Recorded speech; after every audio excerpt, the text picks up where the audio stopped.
दोस्तों बहुत बहुत नमस्कार। बहुत बहुत स्वागत करता हूं मैं आपका इस वीडियो में। आज हम आपको आपके व्हाट्सएप में मौजूद एक ऐसे फीचर्स के बारे में बताना चाहेंगे जिससे आप अपने पढ़ाई में बहुत ही फ़ायदा उठा सकते हैं। इसके लिए आपके फ़ोन में 2 ऐप होनी चाहिए। एक ऐप गूगल ट्रांसलेट ऐप होनी चाहिए और ये ऐप है गूगल ट्रांसलेट, जो किसी भी लैंग्वेज को किसी दूसरी लैंग्वेज में कन्वर्ट कर सकती है। तो ये एक ऐप होनी चाहिए। और दूसरा जो आपका ऐप होना चाहिए दोस्तों, वो है व्हाट्सएप होना चाहिए। व्हाट्सएप में आप आएंगे तो यहाँ पे आपको ब्लू टिक दिया रहता है, उस ब्लू टिक पर क्लिक करिए और यहाँ पे हाय लिख के भेजिए, ठीक है। अब ये है मेटा एआई का नया फीचर दोस्तों। मेटा एआई की इस फीचर्स में आप मेटा एआई से कुछ भी हिंदी इंग्लिश किसी भी भाषा में कुछ भी पूछ सकते हैं और आप अपने पढ़ाई में बहुत हेल्प ले सकते हैं। आइए हम आपको करके दिखाते हैं कि यह कैसे संभव होता है, ठीक है। इसके लिए सबसे पहले आपको अपने फ़ोन की होम की बटन पे जाना होगा। यहाँ से आप गूगल ट्रांसलेट में जाइए और आपको जो भी सब्जेक्ट के बारे में जानकारी प्राप्त करनी है, आपके पास उसकी सीरीज है, बुक है, तो आप उस बुक को ओपन कर लीजिए और इस गूगल ट्रांसलेट के कैमरे पे क्लिक करिए दोस्तों। उसके बाद जो भी प्रश्न के आपको समझना है उसकी फ़ोटो खींच लीजिए। फ़ोटो खींचने के बाद क्या होगा दोस्तों कि जो भी आपके सीरीज़ में टॉपिक दिया गया है, आप उसको कॉपी कर सकते हैं। तो आप इसको जैसे एक बार में एक क्वेश्चन पूछना चाहते हैं तो एक क्वेश्चन को सिलेक्ट कर लीजिए, 2 क्वेश्चन को पूछना चाहते हैं 2 क्वेश्चन को सिलेक्ट कर लीजिए। मैक्सिमम आप 3 क्वेश्चन को एक बार में पूछ सकते हैं, ठीक है। तो अभी हम आपको सिर्फ़ एक क्वेश्चन को सिलेक्ट करके मेटा एआई से पूछने के लिए यहाँ पे कॉपी करते हैं। कॉपी करने के बाद आपको होम की बटन को दबाना है अपने फ़ोन की, व्हाट्सएप में वापस आना है। यहाँ पे आपने जो एक बार आप मेटा एआई को मैसेज कर देंगे तो जैसे आपके अदर कॉन्टैक्ट्स व्हाट्सएप में दिखते हैं मैसेज करने के लिए या मैसेज प्राप्त करने के लिए, वैसे ही मेटा एआई आपके फ़ोन में छप जाएगा, ठीक है। ऊपर ही शो करने लगेगा, तो आप वहाँ पे जाइए और जो अभी कॉपी किया है मैसेज पे जाइए और वहाँ पे थोड़ी देर क्लिक करके रखिए। उसके बाद पेस्ट पे क्लिक करिए तो ये आपका पूरा प्रश्न यहाँ पे सेव हो गया। आप इसे मैसेज के रूप में मेटा एआई को भेज सकते हैं और इसमें जिस तरीके से अभी इस क्वेश्चन का उत्तर आपको प्राप्त करना है, आप उससे यहाँ पे डिस्क्राइब कर दीजिए। जैसे इस प्रश्न को आप हमें 6 या 7 पॉइंट में अच्छे से सरल भाषा में समझाइए। तो देखिए दोस्तों, आपको जिस तरीके से आपको प्रश्न का उत्तर चाहिए, यहाँ पे आपने उसको डिस्क्राइब कर दिया। फिर प्रश्न और उसका उत्तर आपने जो गाइड में भेजा है, आपकी गाइड में या सीरीज़ में बुक में जो भी दिया है, उसको भेजने का मतलब यह है आप डायरेक्ट भी प्रश्न से भेज के उत्तर प्राप्त कर सकते हैं। लेकिन यदि आपके जो सिलेबस में है उसी चीज़ को भेज के उसी को सरल भाषा में समझना चाहते हैं, तो आप प्रश्न और उत्तर दोनों भेज दीजिए।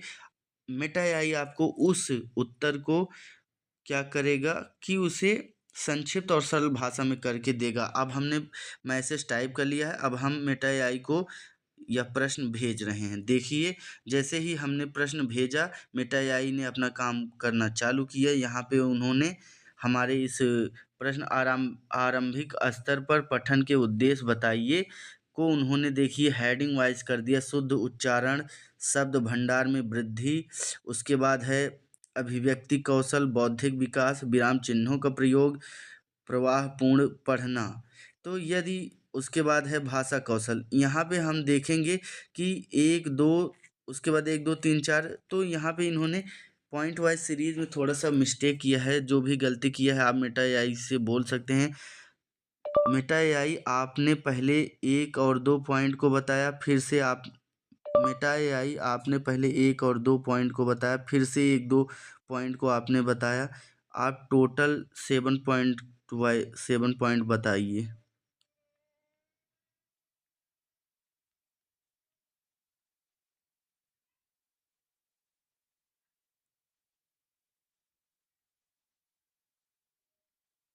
और जो भी करेक्शन है आप उसको भेज देंगे तो वह उसको सही कर देंगे।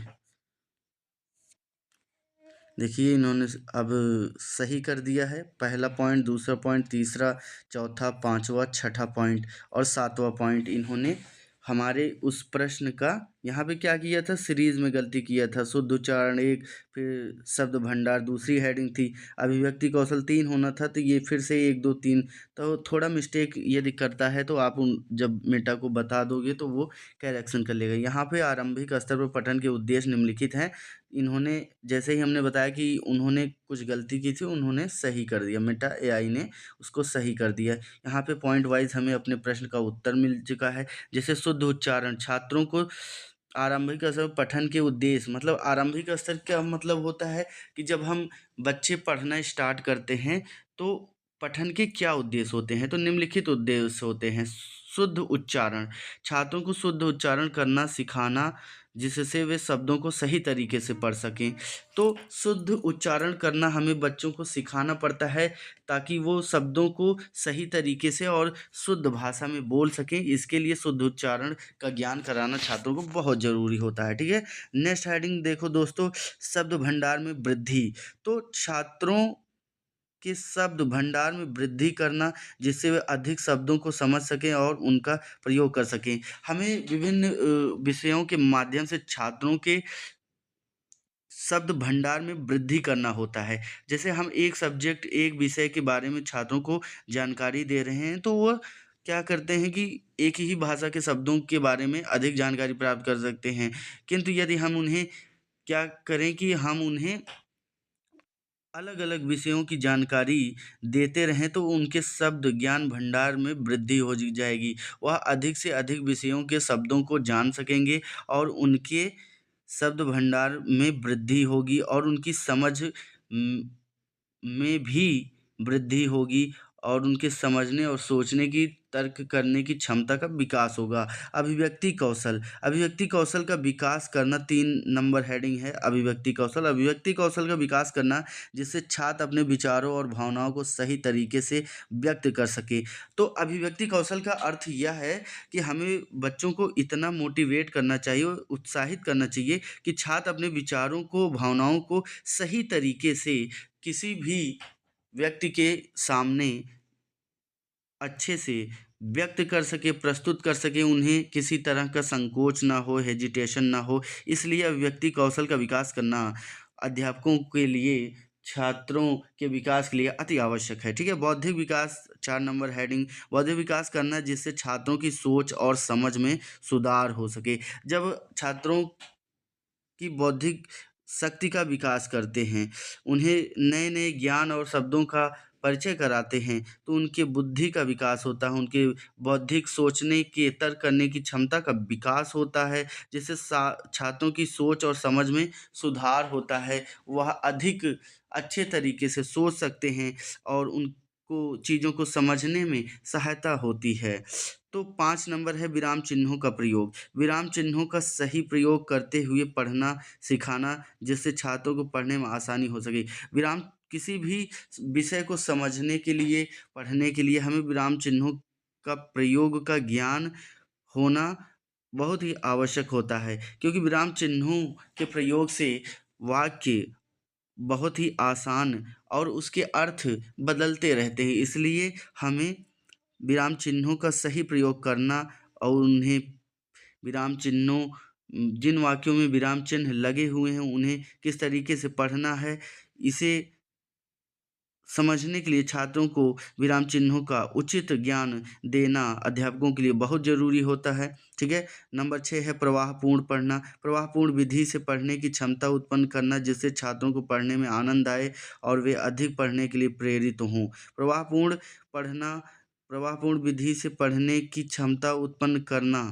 तो यदि कोई छात्र को किसी विषय का अच्छे से ज्ञान करा दिया जाए तो वह छात्र उस विषय को प्रवाहपूर्ण, बिना रुके, बिना किसी हेजिटेशन और संकोच के वह उस सब्जेक्ट को, जिसके बारे में उसे पूर्ण ज्ञान है, बिना किसी रुके प्रवाहपूर्ण तरीके से उसको समझ सकता है और उसका क्या कर सकता है, उसके बारे में एक्सप्लेनेशन अच्छे से दे सकता है। ठीक है। अगली हेडिंग है 7 नंबर, भाषा कौशल। भाषा कौशल में निपुण बनाना, जिससे छात्रों को भाषा का सही प्रयोग करने में आसानी हो सके। तो किसी भी छात्र को अपनी अभिव्यक्ति, विचारों को दूसरों के सामने व्यक्त करने के लिए भाषा का ज़रूरत पड़ता है। तो उसे भाषा कौशल का कहाँ पे किस तरीके से शब्दों का प्रयोग करना है, वाक्यों का प्रयोग